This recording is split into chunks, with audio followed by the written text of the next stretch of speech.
Blaine, I seriously did my team before I saw you post it. You're listening to the MLS Fantasy Insider, bringing you And weekly I tips, saw you had, tricks, and advice almost for the identical. official MLS fantasy game. So that's my fantasy takeaway, is just go back to the known quantities. And I picked basically all the known quantities for this week because I don't trust. Hello everybody. How are you doing tonight? Welcome to our live broadcast, all of you on YouTube. Thank you very much. Let's see here. We've got about 9 people watching, so we'll give it a moment just to get the social out. It's out there on Twitter, out there on Discord, so please do share if you are able to. The link that's out there, both on the Fantasy Boss account and on the MLS Fantasy Insider account. And we'll give it a couple minutes just to see who joins us. We're in the stretch of just double game weeks, just a double game week sprint to the end of the season, which is kind of crazy. I don't remember when the last time. I know we've had a double game week for our final week before. I think it was RSL and somebody Echo. Is that Echo with me? Yeah, this is the time for that as well. You're the only one that's spoken. I have. I mean, it could be somebody else's. Yes, I've got a baby crying in the other room. My wife got it. Baby crying in the other room. Classic locks. Let's see here. Going in. Oh, he's usually really quiet. No, I'm joking. So. He's crazy quiet and really well behaved for an infant. I mean, I'll joke with you it. before we go to everything else. I'll joke. It's like Locks is the kid that makes you regret choosing to have Sarah's tubes removed. Sure. Whoa. Because he is such a good kid, but He's at so her good. age, we're not doing another one. Like, this is not. That's not in the cards. Sure. But Hold on, let me check the stream. Her Probably. age, Blaine. How old is she? she's 37. That's not. The stream. Stop. Her age, Blaine. I see what you're saying. Is it Okay, still 37. echoing? That's not. Is it 37, but she's high risk. She's already Okay. had Oh, one. he said it was him. Okay, I was gonna say I'm looking at it right now and I don't But she's see. high risk. I'm not seeing anything. So all right, that's why we do this. That's why we have some of this pre stuff. That's why we have. Let me close that window. That's why we have this little test and chit chat right before, so that I can test some of this stuff. Sometimes it helps, sometimes it doesn't. Like that really weird time when like I wasn't speaking at all. That happened again to me on Zoom. For like a work call, and it just completely messed up. And Zoom just decided to change the settings of which microphone, like my microphone was my speakers, and I was like, no Zoom, that is not true, false, very false.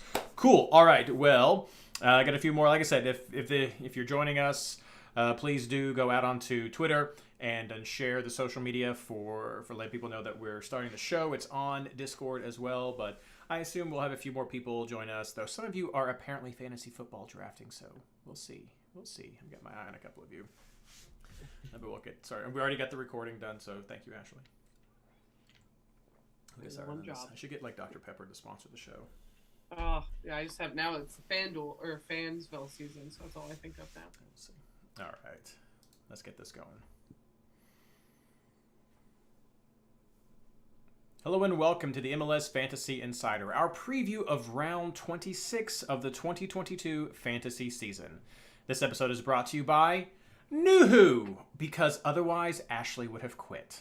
No. Actually, brought to you by the amazing Patreon supporters of the MLS Fantasy Insider. Thank you so much for you all. Without you, we would not be able to have this project for you week in and week out.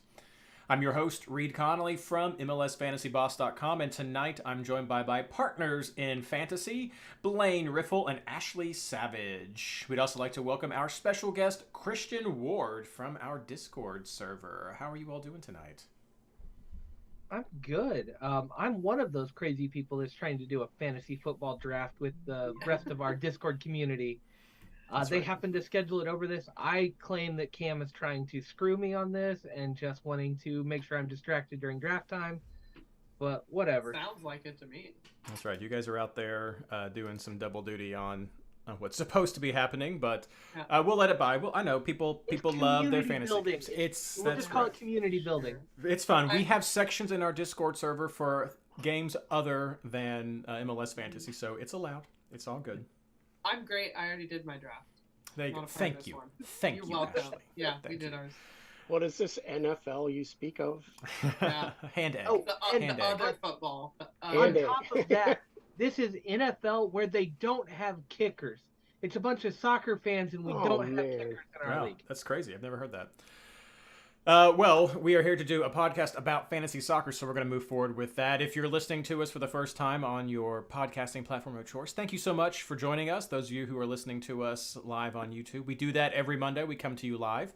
Please do like and subscribe and help share so we get the metrics up. And always fun to see a few new people join in between podcasts. But we're going to talk about, as I said, this double game week sprint that we're currently in. It's double game weeks all through the rest of the season, though this week and in a couple of weeks, light double game weeks. So it's sort of like, I don't really say a faux double game week because it really is a double game week. So we'll call it a DGW light. That's what it is. Just a couple of teams that we'll get into, because first I want to talk about how round 25 went, because this was a massive week for a lot of people. Like, massive is in, if you weren't in like 200 something points, you probably went down. Maybe regardless of where, like top 500 to 1,000 places, if you didn't get 200 something, you likely fell in rank because it was bananas. So if you're with us in chat right now, please do share what your scores were. I've already seen a few on Twitter that were amazing. And let's just start with you all right here, starting with Ashley. Yeah, I definitely hurt myself a little bit. I got a 205, so I'm not incredibly upset about it. I'm happy with my Champions League ranking. I moved up in my overall ranking, but I am just plain, and I kind of talked about this back and forth off air, but I'm kind of mad at myself for some of the decision making I made. So with that rotated LAFC back line, I threw in a NYCFC defender instead of Palacios. That NYCFC defender only got 4 points. It was Amundsen. He didn't start the second game. And then I moved some players to my bench. My bench ended up having, what was it? I sent it to you guys, like 12, 18, 15, 14, and only one of those players came in. So I feel like I could have done a lot better, but generally I'm happy with the 205. Sorry, quick break. We have with us in chat right now Dan McDowell, who just said he got week rank number 1 overall. So, hey, Ooh. fantastic. Well done, Dan. Well done. 226 points right there. The bar to beat, which I guess nobody did. So if you came close, there you go. That was the bar, 226. Congrats, Dan. Big congrats. Blaine, how did you do compared to 226? Yeah. He can steal my thunder. That's awesome. I love I had to give the shout out. Worthy of it. No. I love having a number 1 pop in chat. That's great. That's always fun. He probably made some the moves that I should have made. I ended up with a 199, week rank 289. I mean, not terrible.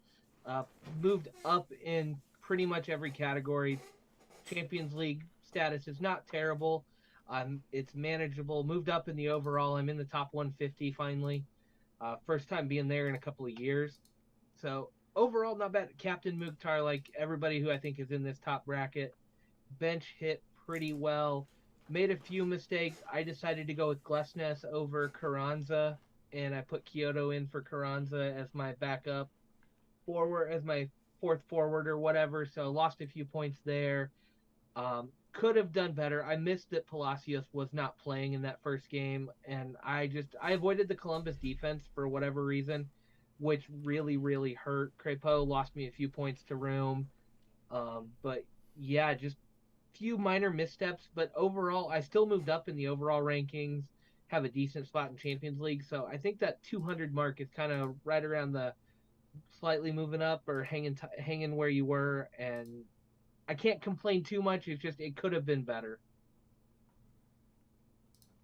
And Christian, what about you? Well, every single pick I had a really good score if it were a single game week. I made I did Brandon Bye, and Bye is, it didn't play the second game. I don't think anybody could have predicted that, but I ended up panicking big time when lineups came out. And I kind of want to just say this, like next season, we're going to have a lot of stacked lineups dropping. So like get used to this panic if you felt it like I did. But anyway, I didn't like any of the midfielders, so I basically picked Santi Rodriguez for the DC game, and he just he Also, in your defense, he was in that 10 spot in the first game, which a lot of people really liked. Just to make you yeah, feel a but I've been little watching better. him all year, and I'm not really Mm. sold on him in the 10 spot either. Okay. I just Hey, took him for the matchup. Yeah. I'm just being honest. I mean, like I Mhm. didn't go that deep. I think Um, you take any 10 against DC in that matchup. Yeah. yeah, and it sort of figured in, but I didn't really care. I mean, it was like, Yeah. okay, here's Santi Rodriguez. He's playing against DC. He's an attacking midfielder. I'm going to take him. Um, and he ended up getting a 9, which is just terrible for a double game week. And um, I also rolled the dice on Kyoto. Um, he scored in the second game, which is okay, but again, ended up with a 7, which is terrible. He was on my bench. Um, I did not captain Hani Mukhtar, Ooh, which is why I am not a happy camper with this week. What did you do? I ended up with a 192. Wow. Whoa. Without a Mukhtar cap? Yeah, with a heel Holy cap. shit. Had I capped Sorry. Mukhtar, you'd be probably talking to the weak rank 1 guy. Wow. Don't take that from Dan. Yeah. Don't listen to him, Dan. Okay. Dan, you earned that. That's right, Dan. Dan, well, clearly Dan is smarter than me. So, I mean, that's how that works. Yeah. The reason that I kept heel was simple. Stupidity Oh, sure. and sheeping. I know that well, yeah. But no, he had a decent. I mean, there are reasons why we capped heel. I mean, a lot of us actually did. But Because Bo was starting in the first game? Is that what well, that helped. But did you tinker to the captain, or was that your? I had it originally on Mukhtar, Okay. yes, Yeah. and but in my defense, early last week when we were doing lineups, like tinkering, I said, like on Tuesday, I said I probably will go to heel if these conditions are in place, and they were in place, so I went with heel. Yeah. So I stuck to my guns, which is what we tell people to do. Yep. It's just unfortunate that it totally killed my fantasy prospects this year. Yeah, saw some great scores with other people without Mukhtar. I did have Mukhtar, and that significantly helped, but I only got 178, and that was because I had several players who ended up only playing 1 game in that hit. But I had a fantastic bench with Arango and Gazdag coming off the bench to replace some defenders. So that was mostly it. I had several guys who only gave me 1 game's performance, and with the way this double game week was, not much to do about that. Just had to take it on the chin and go with it. But that's how I know I got 178 and fell in the ranks. And so with the kinds of scores up there, you needed to be doing that midweek watching. And Christian's exactly right. We haven't hit it much on the show, but next year, if you've been living under a rock, Apple now has the rights to MLS broadcasting for everybody, and so we're going to see a consistent schedule of Wednesday and weekend games. Is it Wednesday and Saturday, or is it Wednesday and then weekend? I actually forget. Rarely Wednesday. Everything is on Saturday. I mean, like, yeah, they're trying to funnel everything onto a Saturday slate. they are. And for the mid-game weeks, Wednesday is the day. Like, there's not going to be this Tuesday. It's like it's going to be a Wednesday and the weekend. That's what's going to happen when that does arise. So there will be a lot of schedule shifting and changing with that. So it's good and bad. Like that's the bad for fantasy of, oh my gosh, this craziness, but it will be consistent. And so there is some, and selfishly, we don't have to worry about a Tuesday drop date for podcasts and things like that. So there too, and maybe bad depending upon your access to your streaming providers or what the full access will be. But if you're a season ticket holder, you get a free sub. So there's that to whatever a la carte ends up being. More on that in the future, but yes, that is something we've not touched on a lot on the show, but is a change that's going to be happening for next year. let's talk about some of the takearoos that we had from this round. I know they're getting fewer and fewer because we're getting closer to the end. Blaine sort of has the best wrap up that I'll let him speak in a second. But Christian, what kind of takeaways do you have from this round? We've had ACV for Vela. We've had ACG for Heel. It's ACM now. Yeah, Mukhtar is your captain. Heel has proven that he's a mere mortal. I don't know what's going on there, but he has. I saw him in the second game, and man, he was walking. He looked very uninterested. I saw him literally pass the ball to an opponent unchallenged more than once, which is extremely not like him. My other takeaway is Minnesota United are too much of an unknown right now to pick for or against. It's just, I have reasons for it. I don't want to take up too much of the time here, but I'm just going to leave it there. And if you have questions, ping me on Discord. Ashley. Yeah, I definitely agree with Mukhtar. Ricky Puig looks very legit. I know he was on Tyler's article, and I have to say I talked about him too. I didn't pick him up like Tyler did, but I talked about him last week. He looks good in that Galaxy team. He picked up some good points this week. I think, if not this season, definitely next season will be, a good midfielder. Those Toronto Italians, man, they just keep scoring.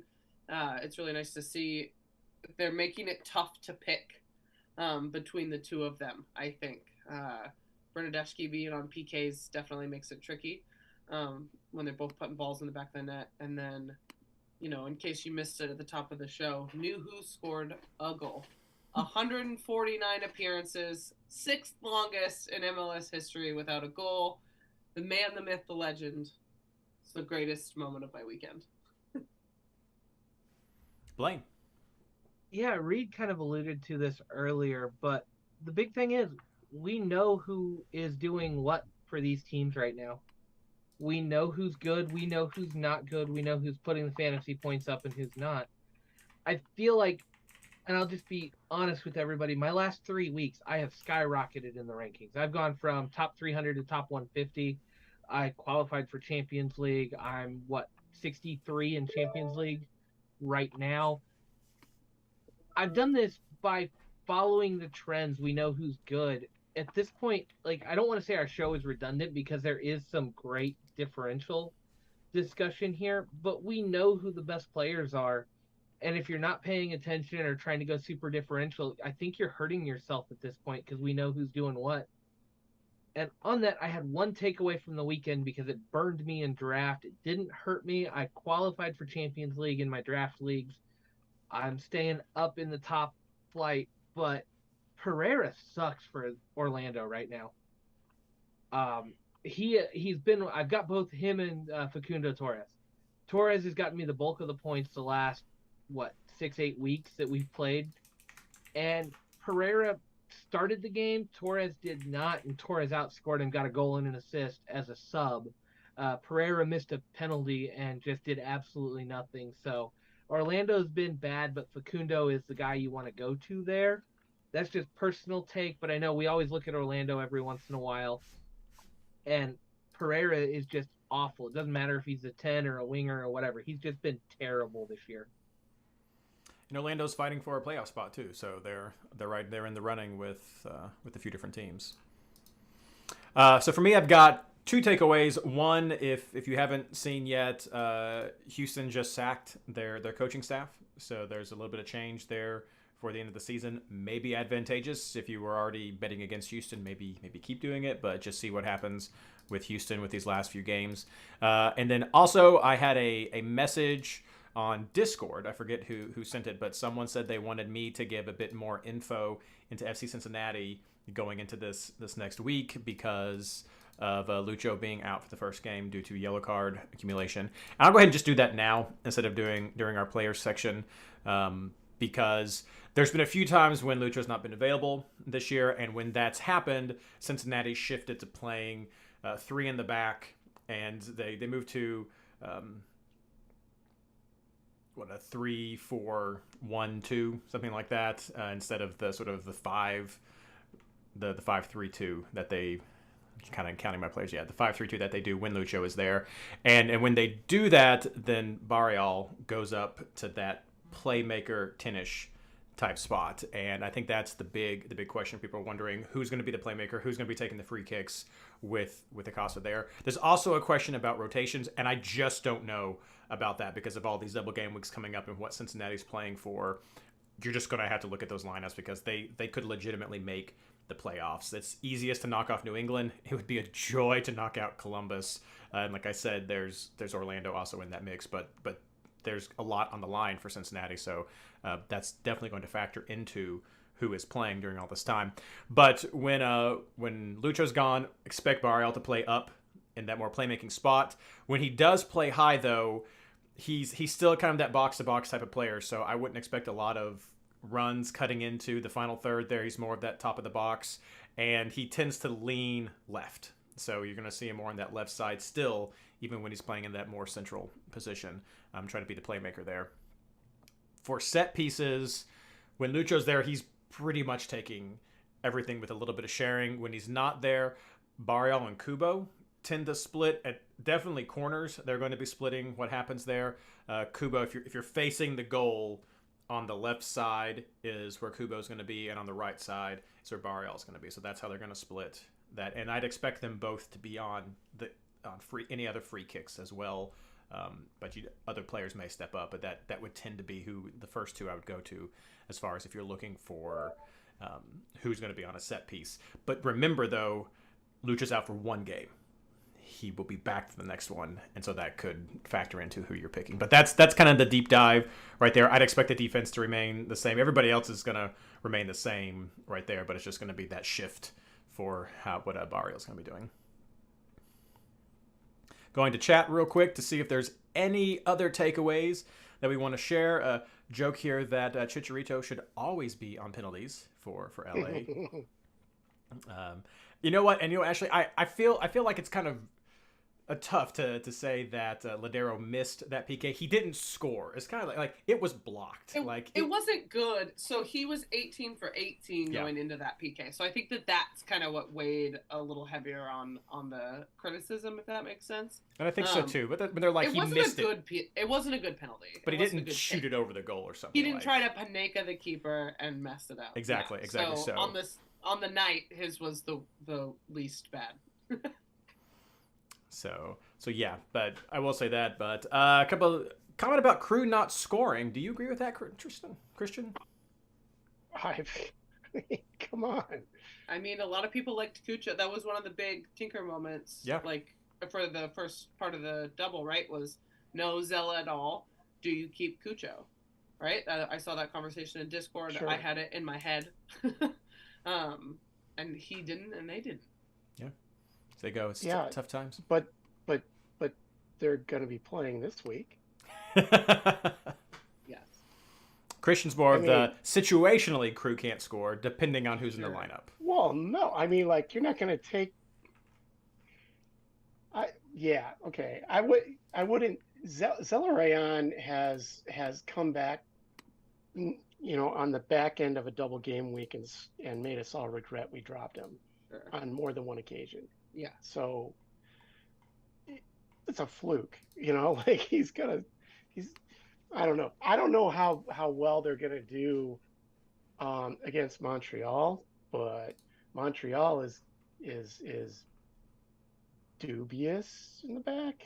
They're getting better, but I don't know, man. Like, I could see those guys taking it to Montreal. We'll see. More on that in our final segment of the show with the player picks. We'll see. But we're going to take a quick break right now and then come back and talk about our housekeeping for round 26. Whoops. Episode 27, round 26. There we go. Got to get that. I hate it when it gets off. It's nice when it's all even, but it happens. Okay. Thanks for all the comments, chat. That's great. Keep them coming. Social. More social again. If people would like to share that, always appreciate it. Okay. All right, and we're back to talk about housekeeping for round 26. I said 27 before the break, but it's episode 27, round 26. They get off sometimes, and I get multiple numbers in my head. Anyway, housekeeping. Let's see how people did before we start talking about the nitpicky of what you need to know for this round. Going over to our MLS Fantasy Insider Experts Invitational League. Donuts is continuing to lead that with his record of 19-2-4. Another win there. Going down to our Pro Rel Leagues, Patrick Smith is maintaining his lead with another win with a record now of 19-1-5. What about veterans? Yeah, throwing in the Cal, still on top, 18-0-7. It's a tight one-game swing, but I feel like they might be able to pull it off. Blaine. Yeah, McBean All-Stars has still got that 5-point lead. I don't think this gap is closing. I see these teams playing, but McBean All-Stars is just playing so well right now. I think near the top, third highest overall fantasy points on the season in this league. It's just, I don't think this one's closing down anytime soon. Yeah, probably mathematically he's got that one. Just like over at the Pro Rel waitlist, Wawa Weewa 22-0-3. It's massive right there. So congratulations to everyone who is playing and winning in all of our leagues. Once everything's up, give me a few I don't know, a week or two to get everything sorted out with prizes and stuff, but that will go out. So same thing with all of our patron supporters. Give me a little time to get all the prizes and shipping and things. So make sure your addresses are up to date, and we'll get all of that out to everybody. But yeah, it's been super fun this year with the Pro Rel Leagues. Now let's talk about round 26. What you need to know for this mini double game week that we have. All the fun starts on Wednesday, September 7th. With New York City FC versus my FC Cincinnati. It's going to be an interesting one. And those are the only two teams on a DGW. So New York City FC and FC Cincinnati both splitting home and away. So no little advantage there or disadvantage with the double home or the double away. And also nobody is on a bye week this week. So if you're looking for switcheroo targets, it's just the usual suspects over at the Mega Reference. In Discord, we have the list of players who will definitely not be playing. And if you want to maximize the time that you have to make your decisions for reacting, then of course you're going to want to target the people later in the round. Pretty standard. I know for a lot of you who have been with us for the entire season or are old hats at the game, those are your likely targets right there. I will also say, if you're looking for ideal Aroos, maybe your keeper Roo, you're going to see both New York City FC games with plenty of time before you have to worry about any of the other teams, which would just be FC Cincinnati. So if you're looking for that, you will see Cincinnati at 7:30 on Saturday. New York plays the first game at 1, so you get everybody else after that. With Cincinnati playing, you will have very limited options if you're looking for some sort of keeperoo, but you can definitely make a keeperoo work this round with if you're or any kind of a roo in the back going with double game week players using New York City if that is what you would like to do. But of course there are some key players who will be missing from this round, and Blaine usually gives us the talk through with all of this, but he has had to jump away from the microphone for just a second. So Christian, would you like to talk through the Mega Reference for this round? I haven't. I'm sorry. My bad. I haven't even looked at it. No, that's fine. I've got. We threw you into it. I did. No, it was blame Blaine. There we go. That's a little bit of a tongue twister. I can load it up right now if. I mean, I have it. It's just not updated. Again, dang it. I've got an article. I've got a little return here from Tyler. So people returning, notable returns. We have let's see here, Mark Anthony Kay coming back to TFC. We've got Christian Benteke for DC United, and that's the only one that's really, I think, notable to take any account for right there. Red cards and suspensions. That's the one that you really need to pay attention to for this round. Steve Birnbaum for DC United is out on yellow card accumulation. Griffin Dorsey is out on yellow card accumulation for Houston. We've already talked about the coach changes, the leadership changing over in Houston that may also factor in. Ryan Gould from Vancouver is out on yellow card accumulation, as well as Fragapane over there with Minnesota. Red card and yellow card accumulation, 2-game suspension. That's a big one, Christian. Don't get me started. Don't We be. won't. That's for the after show talk right there. We also have Yearwood over at New York Red Bulls, who got a red card for punting a ball into the fans, and expect that to be reviewed and potentially have more than the standard suspension right there. Never good. Never good. I know we had that a few years ago with Red Bulls and against Sporting Kansas City, so maybe that's why Blaine left, because he just couldn't. He just didn't want to. Well, he knew what would happen. Didn't want to talk about it. Then of course we have Lucho Acosta, who is out on yellow card accumulation for that first game. Probably the biggest name to be aware of because of the double game week right there.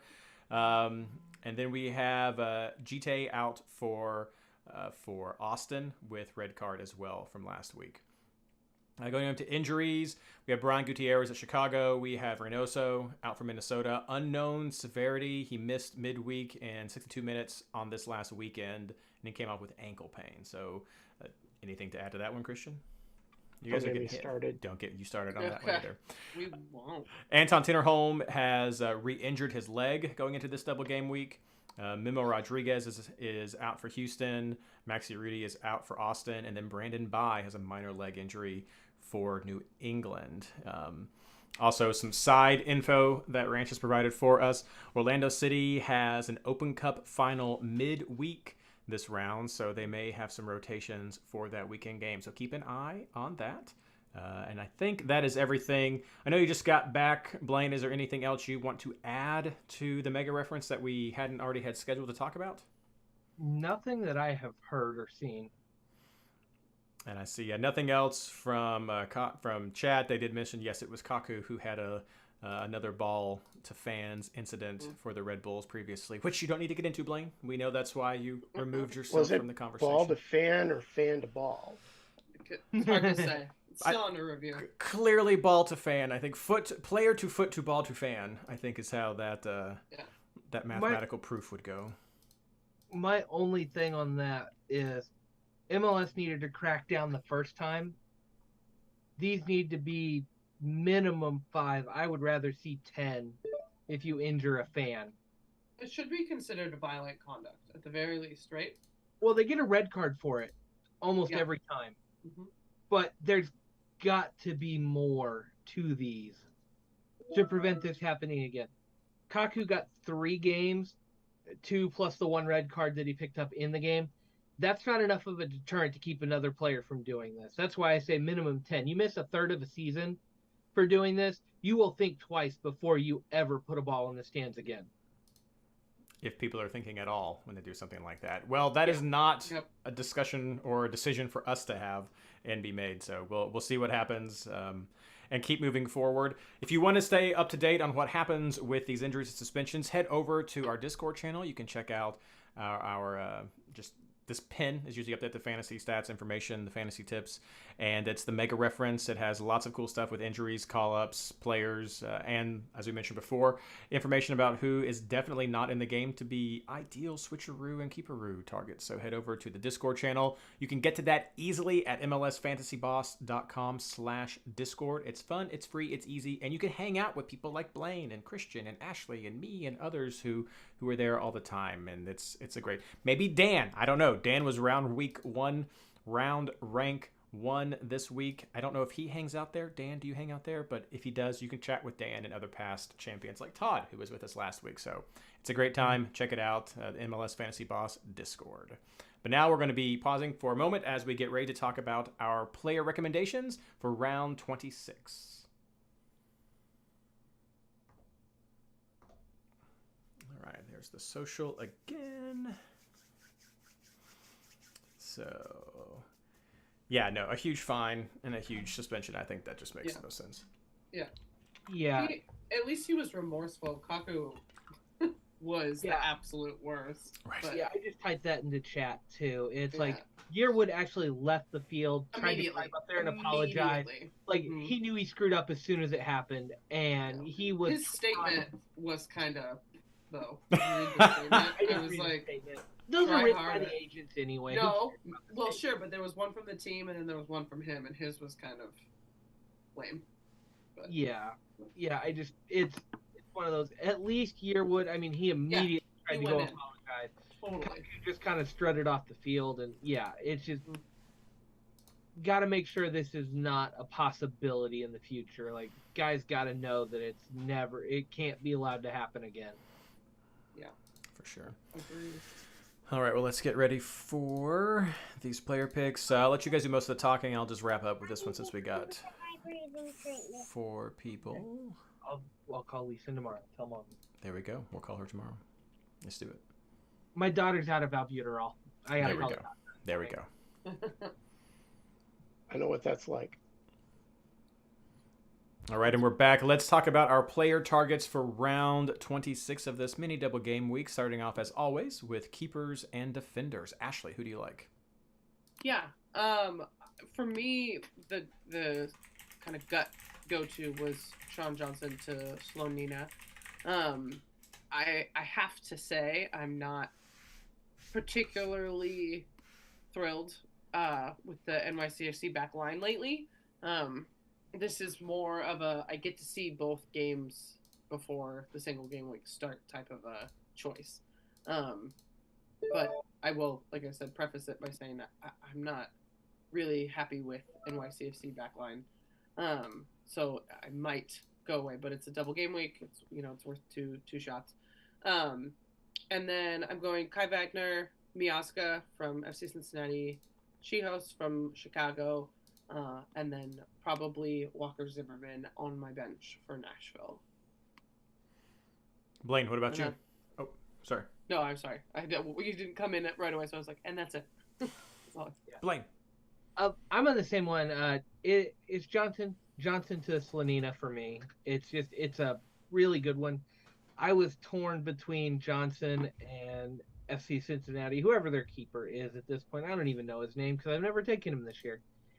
I feel like you're better served using your Cincinnati picks elsewhere. Otherwise, I might lean a little bit towards Cincinnati, but you can see both of Johnson's games before you have to change, regardless of who you pick. He plays the first game on the weekend. You're going to see that second score. So it's Johnson to whoever you want. I like that Chicago. I'm not with Ashley. I don't see doubling up on Chicago here. Chihos has been good. I just can't double up. But I'm going Wagner for obvious reasons. And then I'm taking Miazga and a New York City defender. It's a double game week. You take double game week defenders. You get 2 times minutes plus bonus points. But there are not a lot of bonus points. There's a ton of injury, and they haven't had a shutout in 6 games, I think. More. I know. Why would you take a broken thing twice? Yeah, it was Callens, Parks, and one other guy. 2 of the 3 are expected to return.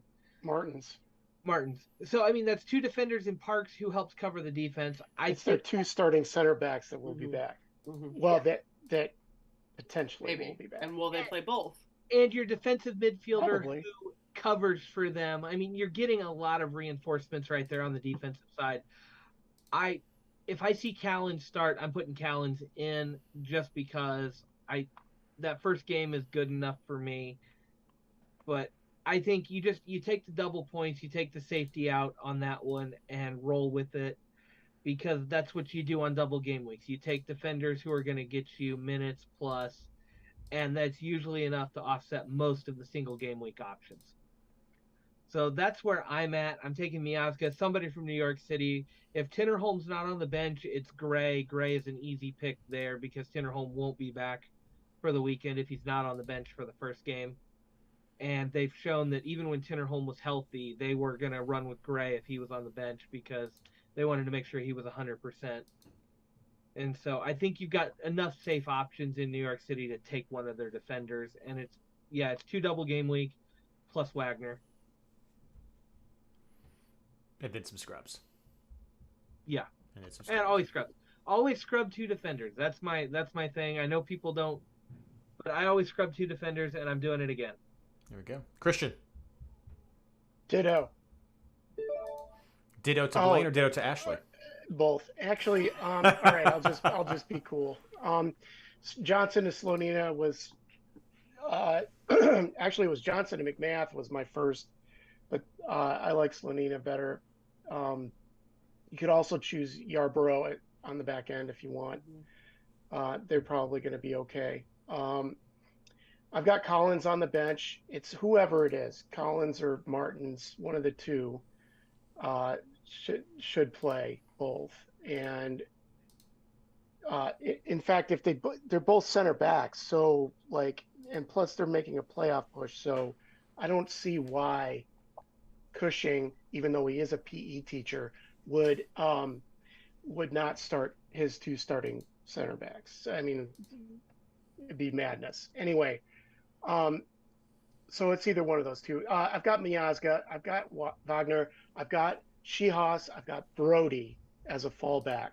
I was thinking about putting Zimmerman on my bench, and then I thought about LA's Ricky Pooge, and thought better of it. But he's also kind of he's on the fence for me. That's it. All right. Going to chat. Not many other names added. Everyone's covered most of this here. A couple of different Petrovic as a potential option for keeper was thrown out there. I've seen Lennon as well as an option. I think you nail it, Blaine, though, talking about if you're going to go with New York City, we'll get to the reason why you might be going up with the defender as one of your three in our next position.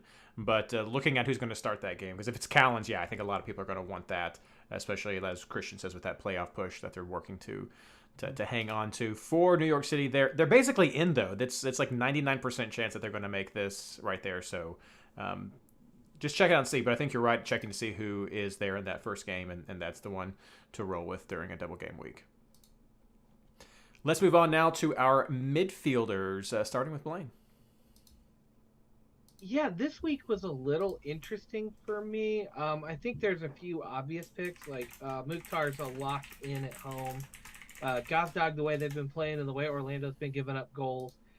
And then I think Santi Rodriguez is your big one for your double game week that you're going to lock in. Maxi tends to rotate a little bit, and they've got some defensive midfielders that put up some decent averages, but Santi's just got the ceiling you really want and a halfway decent floor, especially if you see him start at the 10 in that first game. And then I'm kind of leaning back towards Heel just because I don't like what Red Bull has done, and now that Bo is starting, I think he's going to get back to his old self with the bonus points. He may not get the goals and the assists, but I think the bonus points are enough to lock him in this week. And then I'm torn on my fourth spot. It's definitely a bench spot, and this is why I know chat just mentioned it. No Cincy keeper this week. I think you're better served using your Cincy picks elsewhere since you can only have 3. Mm-hmm. I could see this being Barreal, as you said earlier, Reed. When Lucho's out, he's playing well. He gets up there and gets those bonus points. I definitely think this spot could be him. Right now, I've got Lewis Morgan on my team for Red Bulls. I have not been impressed with the New England defense, and Red Bull has been putting it together more lately. Not great. I really think this 5th midfielder spot is wide open on however you want to view it, whatever you're looking at. I think there's a ton of potential options here, and I'm struggling to figure out who that 5th one is going to be. But my main 4, I think, are pretty much locked in for me. It's just, where do you go with that last one? And I'm worried about picking up a double game week. You almost always want double game week midfielders when you can get them. And Barreal is one of those guys that I'm not sure I can overlook him, even though he's not in my first draft. So it makes it really tough. It's kind of between him and Morgan for me at the moment. Christian, what about you? Right now, I have Santi Rodriguez and, believe it or not, Zelarayan on my bench. Zelarayan is more of a bonus point type of pick. It helps the timing. I'm not. Other options on the bench would have been Almada, Schaffelberg. I was looking at for a while. Morgan. I'm not sold on any of those guys. Not even Zella, but it could be one of those could be someone else. But on the field, I'm taking Lucho because that second game, I'm taking Lucho because he's worth it for that second game against San Jose. Like, I would pick him if it was a single game week, so why wouldn't I do that?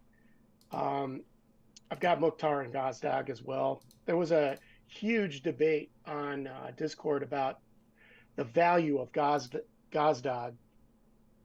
So it's worth a read if you're a Discord a member of the Discord. Scroll back a little bit and read that from yesterday. It was a pretty good convo. Uh,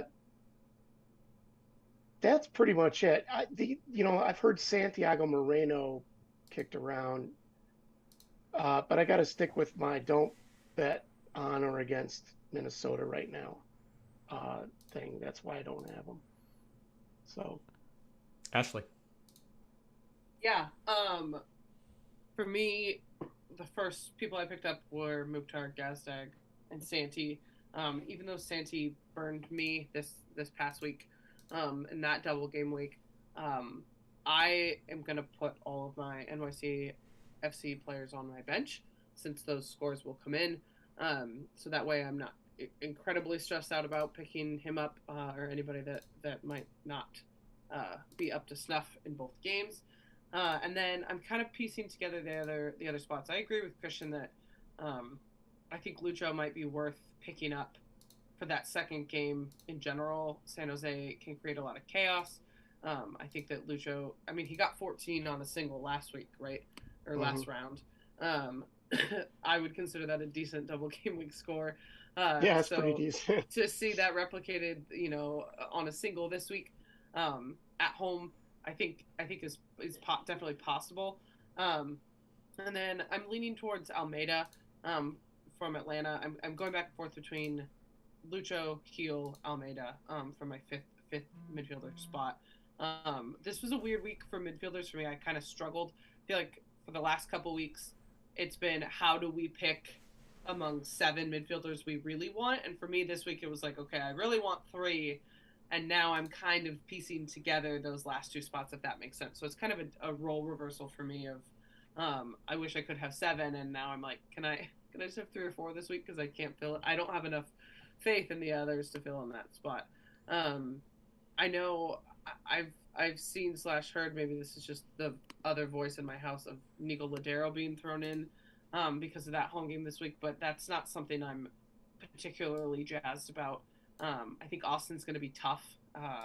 Seattle might really need it, but and the formation shift I think has helped Nico with point production. But maybe if I get too homery, I might throw him into that last spot. Right now, it's just going back and forth between, like I said, Heel, Almada, and Lucho. Yeah, some other shout outs that we have, Drusi from chat. I think that is Seattle's not been as solid, so that's and he's pushing. He's 1 behind. I mean, this an alternate brought to you by this week was how to steal the Golden Boot over one weekend, and so that's what Mukhtar did. Comes in, drops 5 goals, and he's now on top. So Drusi's going to push for that opportunities for them in Seattle. I also see Osorio here in chat. I don't know about Toronto against Atlanta. I know we've bet against Atlanta a few times, and I don't think it's come off as good as people had hoped it would be, or as profitable fantasy-wise as people had hoped it would be. So, and Atlanta is at home, so, but one to consider. A lot of the names have been thrown out there. I will mention what's been said in chat mostly, and that is Lucho or Barreal. And I think Christian hit the nail on the head. Is if you are considering going Lucho over everybody else, it's because his value as a single game week player, you're stacking against Barreal as the likely creator for that first game, because Cincinnati is at home against San Jose in that second game, which should be a very winnable game. It's the easiest of those 2 games for sure. Lucho comes back and he's going to be right back to where he is with all the set plays and leading the line right there. Barreal will still play. So if you want someone who will play 2 games, unless he gets injured or some weird rotation that's not happened previously comes in, Barreal will still play. So you will get the time out of him. He will fall back to that left midfield position. He will be more of trying to provide service and creation, which he has a decent record of providing some assists here and there, a few bonus points, and not stacking with what Acosta is capable of. But you can get that too. So it's really just going to come down to what your strategy is. I'm waffling myself, honestly, because I do like that San Jose matchup. I think it is definitely worth having him. But if you want to maximize the two games, you will get that out of Barreal for sure. But that's a tough call. That check back in on Tuesday, and we'll see. But that's what it comes down to, and it's definitely a call. I have Acosta in my team right now, but earlier today I had Barreal as well, and so that's a decision I'm still toying with myself. Yeah, Reed, I want to expand on that. It's like we talked about it. How is New York City's defense going to look in that first game? If Callens is back, if Martins is back, Johnson's back there. Like, okay, do you want Barreal for the second game, knowing Lucho's going to be helming the home game versus San Jose? That's where you have to think the bulk of the points are going to come from. As Barreal going on the road against New York City with a full-strength defense or an almost full-strength defense. This is a back-to-back double game week for New York, though. They went to last week. They're not full strength. Blaine, they're not. No, they are not full strength. Just because you say that they might get their two starting center backs back, they're not full strength. That is a gross overstatement of what NYCFC is going to put out this week. I mean, you got to go full strength for this year, though, and this is a defense we've liked. Okay, if they get Callens and Martins back, Gray is, it's an if.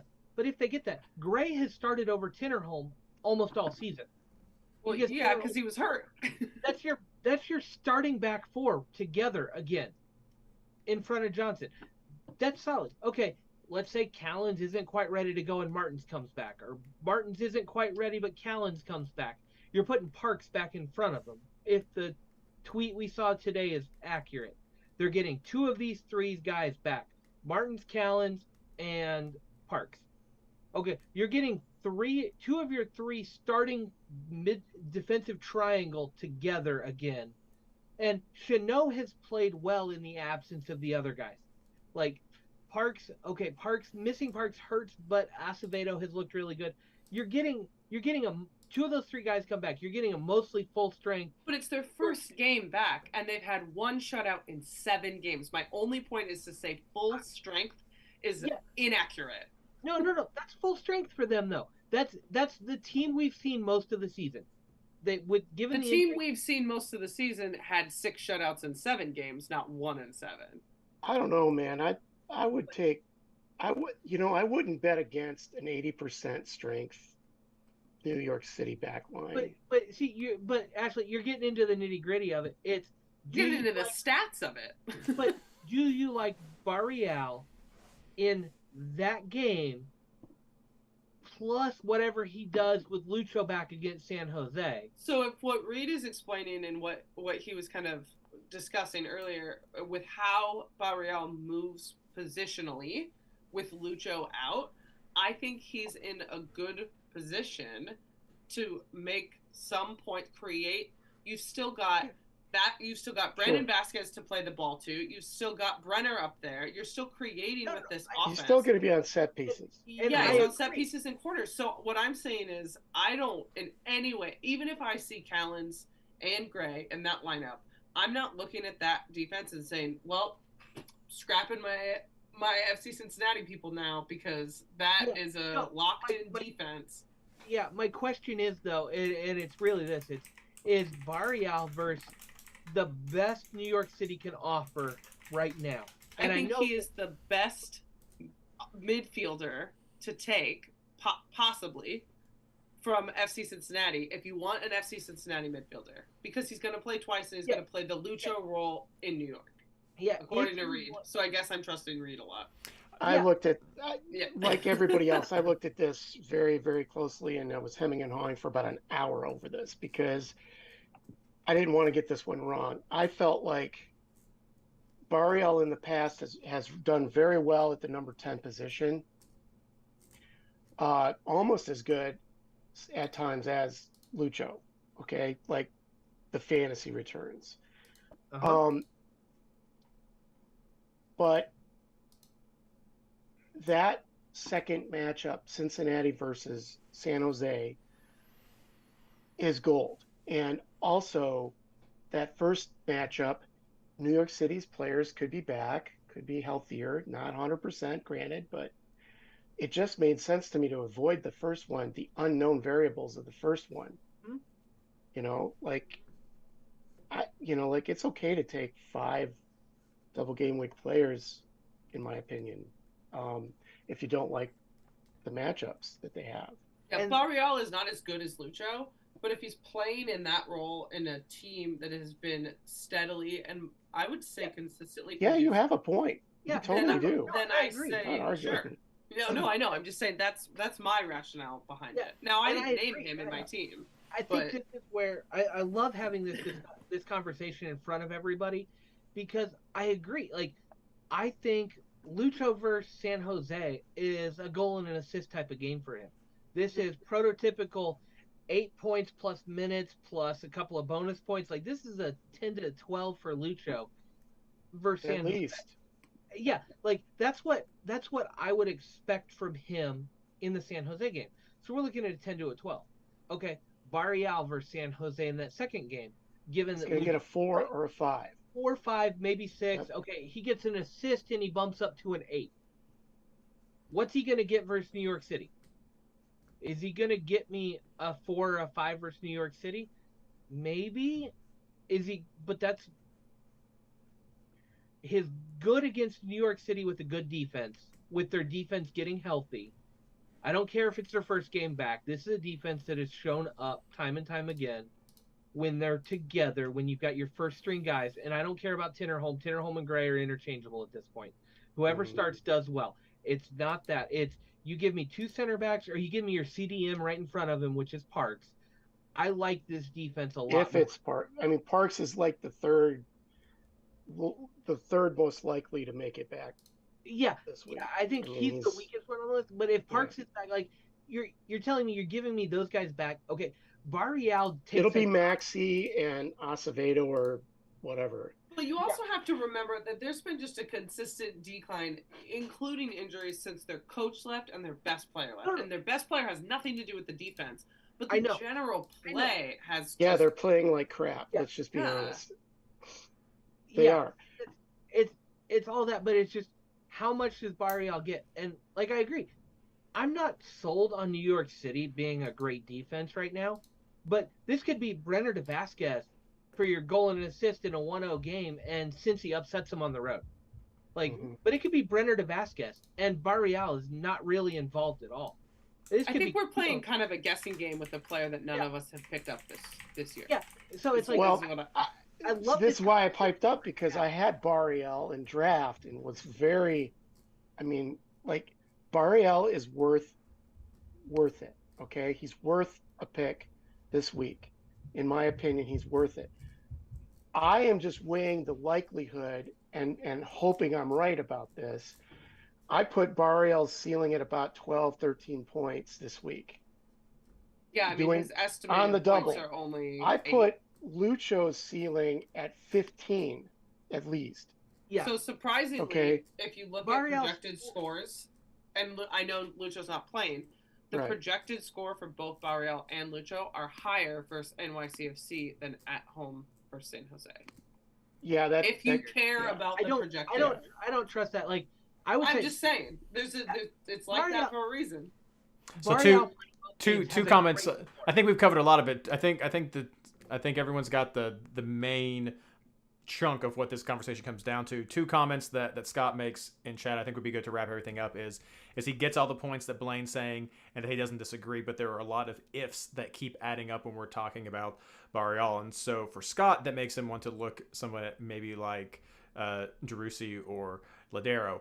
And I think you have to add Acosta to that because you're looking at a single game week versus that double game week. And I think there are ifs. There are looking at, is he going to get an assist both games? If he gets this, what that is. Same thing with Lucho. He could get a goal and 2 assists in the San Jose game as well. So it could add up. But I think that's what it comes down to is situational with Barrial for what he can get in both games. He will play both games, and based on history, will likely be in that role, like to Ashley's point. So that's what that's going to be. Otherwise, watch those lineups. See who New York runs out. See who New York runs out on the right side, because that's where Barrial's going to want to drift to naturally during that game, playing that position. And so that could be where the exploitation could come. So take a look at those lineups. You have that advantage. One other name that Scott also mentions that I wanted to touch on before we move on is Mihailovic over with Montreal versus Columbus. We've talked about some of the struggles Columbus have had. Jordy came back this last week, didn't play the full 90, but he's working back in, got a goal. So there's a name that we've looked at often to the end. Montreal's been doing very well, and they've pretty much secured their spot in the playoff as well. So there's another good option for you to look at if you're looking for some variety for your for your single game week players. Reed, I want to add really quick, Scott, this is why I have Morgan in my current draft while I'm doing this show over a new Cincy midfielder. Is Barreal doesn't have the same punch that Acosta has for a single game week, and I think you're looking at a single game week here. And so I think you make a good point that we're debating a double game week versus a single game week guy, and a double game week guy who's situational, and the best matchup is gonna see his primary playmaker come back. So we'll see. But that's a great discussion. Please do share this with everyone this week so we make sure we get some ears onto this one. We're going to have to move on now to forwards for this round, and let's start with you, Christian. I have, where is it? Oh, yeah. I have Brandon Vasquez. Same as me. Yeah, same as both of you. Yeah, Brandon Vasquez, Julian Carranza, and Lorenzo Insigne. That's who I have. I'm not sold on Insigne, believe it or not. I only have him in there because of like form and he's good. But I'm probably going to swap him out for somebody like, I don't know, maybe Kyoto or who else did I have there? Not Eber. Jesus. Come on, Blaine. Jesus? Yes, I had Ferreira in there. I had Ferreira in there thinking that he was going to absolutely shock people. Diego Rubio. Rubio is good too. Vancouver. Rubio, yeah. I don't like Diego Rubio at all as a Colorado player. has burned me at every turn this year, but that matchup is favorable. Sure, it's Rubio's favorable. going to have 1% ownership among the top players, and he's going to go off for a brace and an assist or something in this game. I've seen a lot of double ups with Vasquez and Brenner, and I think you could maximize your Cincy points better than that. Reed, how do you feel about that? Well, doubling up with Cincinnati forwards? Yeah. I wouldn't. I would just go with one. I think you have a good Which shot. one? I would go with Vasquez. That's who it. I mean, it's tough. That brings back some of those situations of Houston of old, and of some of the points getting shared. They're both very capable of getting the points, and I can see them both coming away with goals this round there, which is a great problem to have, and it's just more for the defense to keep a handle of. But for me, I tend to lean more towards Vasquez when I'm looking between the two. I just like his movement. I like what he's playing for. I like the history that he has with being a go-to for the team. And I look at Brenner as sort of like the backup. He's the number 2 when you can't pick out Vasquez, which is how they tend to play. So that's why I lean more towards Vasquez when I'm looking at those two. I think Brenner also earns some bonus points, and Vasquez is more goal dependent. True. No, very fair. Yeah, very fair. Yeah. Kind of has some of that Wando-esque to him of like poaching on some things and trying to get there. But I'm gonna cut in front of Ashley here really quick on the Brenner because I've currently got Brenner on my bench for the draft for this show. I think we had that big long conversation about Barreal and Acosta and the double game week versus single game week and how to handle that. I think Brenner benefits from Acosta being out almost more than Barreal does. Sure. I think that first game is where you kind of go, okay, maybe Brenner's a great third forward option for a bench play, because if Barreal doesn't get the points versus New York City, it's probably Brenner who's going to pick up those bonus points and be the facilitator and help out Vasquez. I think that first game is where Brenner really shines as a potential differential pick this week and a third forward option, and he's going to fill that playmaker role in that first game maybe he benefits and Vasquez does a little bit more playmaking and Brenner scores the goal. But whatever. I think that first game is where Brenner could really excel as your differential FC Cincinnati third pick.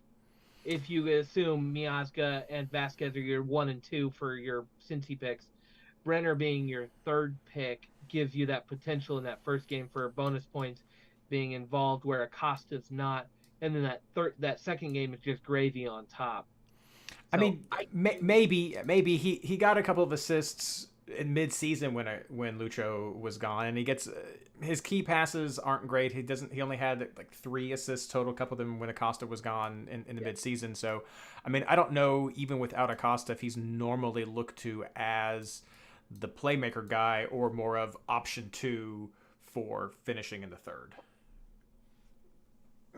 But that's just how I take it. Ashley, though, it's your turn. You got cut.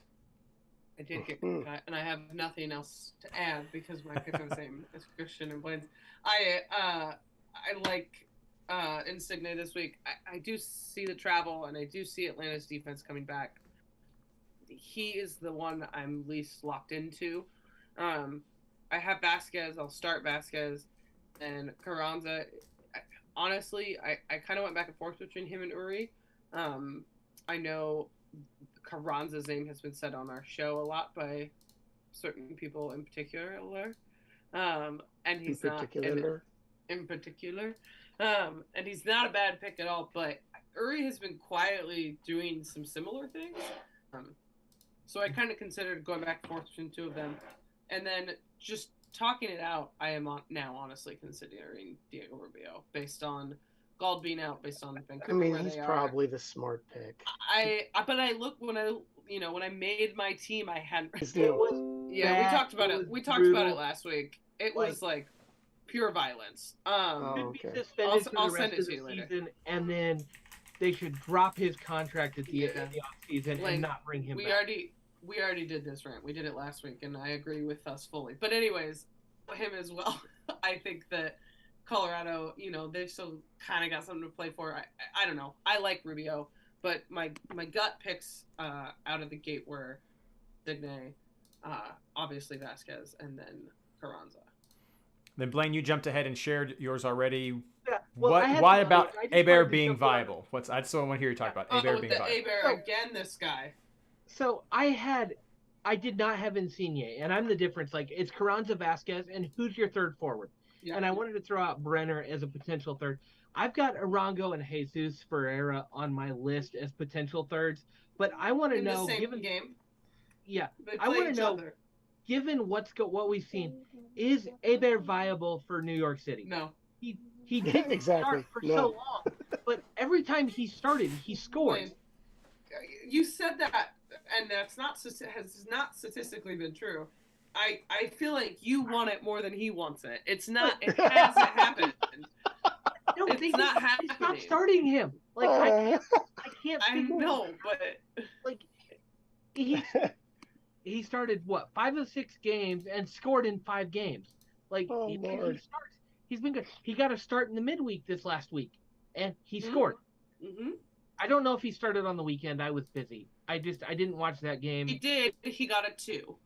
Yeah. Okay. He played 90 minutes and got a 2. Okay, but you've got to understand forwards in this league too. That's 2 starts out of 7 or 8 this season, and he hasn't scored. No, you're not looking at it. But that's still a good return. The last time he started, he also didn't score. It's been a minute since he's scored from the start. There was a stretch. Yes, but then the time he started before that, he didn't score, and the time he started before that, he didn't score. He scored as a sub, and then he scored in a start in week 18, round 18. Yeah, and this is what drives me nuts with New York City. They sold Tati. I get it. It's just Hebert was the guy before Tati came in. Hebert got hurt. Tati showed up. Tati went crazy. They sold him for a nice profit. I get it.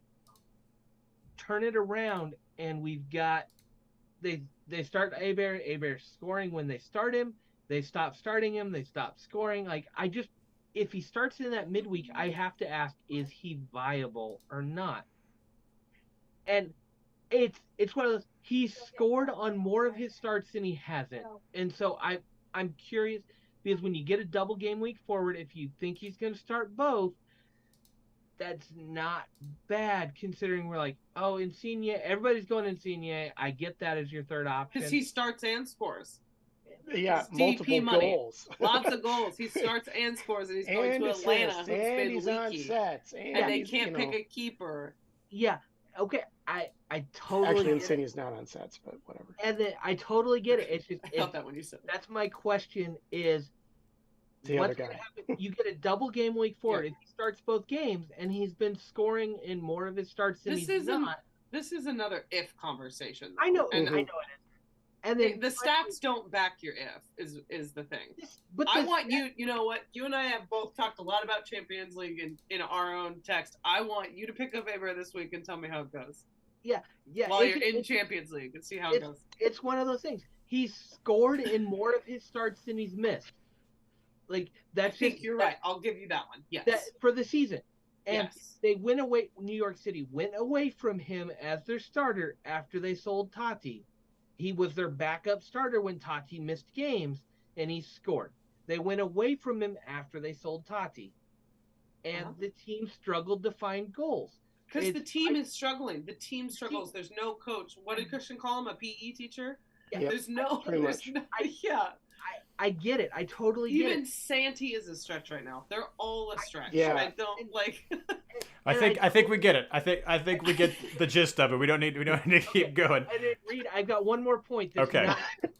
One more. We're all talking Rubio. We're all talking this. It's Rubio versus Vancouver. I'm tempted to do it just because Zardes versus Vancouver, no goals. Lock it in. Like, just lock it in now. Rubio's been good. Vasquez, Zardes, Hebert. I don't know if I can do both Hebert and Zardes. I just don't know if I can do it. Double dog dare you, man. No faith. All right. But I love Carranza and Vasquez too much. That's too hard to get away from. Yeah, Carranza is kind of Blaine's new Zardes. Ua's not. That third one is feeling more and more like Zardes all the time. Zardes scores when he hat tricks. Yeah. All right, but we get it. Your new love, right there. I have nothing else to add, so let's move on to captain picks, and we'll see if it is as hot as our last two sections. Blaine. Oh boy. Zardes. I mean, yeah. No, it's between Santi and Vasquez for me. You take a double game week player. I know Santi's had a somewhat limited floor or a limited ceiling on some of these. But if he starts as a 10 in that first game, I think you go Santi for this week just because you take your midfielder. If you're not taking a midfielder, if you're not taking a double game week midfielder, Vasquez is probably your backup on that. And just, you never captain a defender. I will say that here. I see some of the other comments coming later. You never captain a defender. I don't care. You never captain a defender. No, I've never captained a defender, and I never will. That's just you Philistine. I can't do it. I captained Gressel once as a defender, and it burned me so bad. I'm never captaining a defender again. Only once. Ashley, what about you?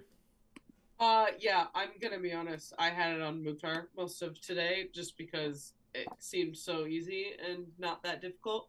I as Reed and I have talked about a lot, I struggle to captain strikers. Brandon Vasquez is a striker I'm hesitant to captain. So there's a solid chance that even with I will not captain Santi, not with the matchups, not with his recent run. And I also won't captain a defender, not as adamantly as Blaine, because there's been so many weeks where I've looked like, God, if I'd captained Kai Wagner, that would have been better than so-and-so. Oh, if I'd captained Walker Zimmerman, that would have been better than blah, blah, blah. So I'm not against it. I just don't ever have the guts to do it. So I think this might be a decent week for it. But for me, it's going to fall either on Mukhtar, which I know is single game week, and Blasphemy, or Vasquez, which hurts me to do. Christian. Well, you're all whatever. Anyway, I'm going to captain Matt Miazga. Yeah, you are. Who happens to be a defender. Yeah, he is. I also have Vasquez as a backup. I might chicken out and captain Vasquez, but I don't like any of the and mathematically you're gonna want to double game week players. So even though I just said ACM at the top of the show, I'm going to cap that, or Miazga. That's still an M. Yeah, Yeah, that I the suppose. acronym still works. Yeah, it still works right there. Yeah, jeez. I also have Miazga as my captain. As Ashley said, I struggle with forwards as captains, much less so with a defender. And I think this, to the main point, looking at the midfielders as normal captains for myself included, this is the strange one where the double game options are limited. The best midfield option is only available for a single this round. I find Santi to be highly questionable in what he will even produce during that game, to the fact that I don't He even could know lay a 5. I don't even know if he'll be on my team Right. at this point for what might happen with this. Heresy. So we'll see what happens there. But yeah, I'm looking at Miazga as well. Good, I think a very good chance at bonus points in both games, potentially at least one clean sheet. Look forward to seeing Ryan's stats this week. And a goal threat. He will be a target on set pieces, and so that will be maybe some icing if you get something like that. So I think that is a good shot at one of your double game week captains right there. I think if Ryan was on the show, he'd have that Klaxon GIF. Probably. Sample size alert. Oh no, absolutely, because he's only been here for a few games. But Yeah. that's why I was trying to say the things that wouldn't. He is a target for set pieces. Period. He's always been a target for set pieces right there. Cincinnati is going up against a weak San Jose team. There is a good chance for a clean sheet there. We've talked about some struggles that New York City has had on the offense with their gym teacher coach. Some potential for bonus points right there as well with both of these games. I think those are fantasy facts that are beyond the sample size. We know players in this position can generate these types of numbers when they are involved in these types of plays. Matt Miazga fits that role, and so he is eligible. Just like we would say the same thing for a Zimmerman in these situations, where it's like Zimmerman does these things, so when this situation applies, he is a viable option because of these things, not necessarily because he's played so many games in MLS this season. So that's how I'm getting around that little fun GIF that he has of sample size. All right. Well, thank you so much, everyone, for joining us tonight. Great discussions. Please do share this with others so they can get the same joy that you have before the game starts, which does happen on Wednesday. So be sure to have these decisions that we've just talked about made for you to some extent by that first whistle that's going to happen. It's been great. We've had thank you, everyone, for joining us. I don't know. This has just been a really good discussion. I'm so happy that people were here to join us live for that. And as always, I just want to say good luck. This is the one week I actually had a plug. Oh, no.